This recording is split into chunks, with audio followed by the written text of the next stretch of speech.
Oh, hello mga people. Nandito kami, kumana kami sa Gupsong Lake. At ang ganda ng paligid. Yan, ang ganda ng tubig at ang lamig-lamig guys.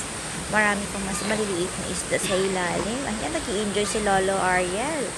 At andun din yung mga ka-friends namin. Nandyan si Baby Adri at saka si Dalia.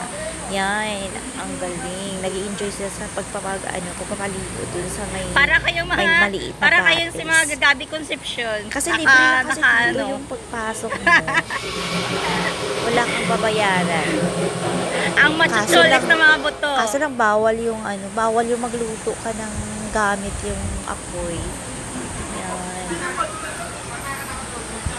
Puro mga bato. Siguro pag naabutan kami ng baha dito, lagot kami lahat. Maliligo na siya sa sarili niyang isip.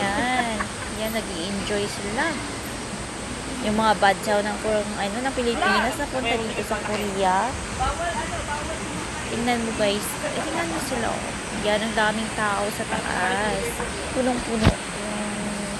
Puno-puno yung batis. Nandito pala yung temple ng mga Buddhist. Ang ganda sa paligid,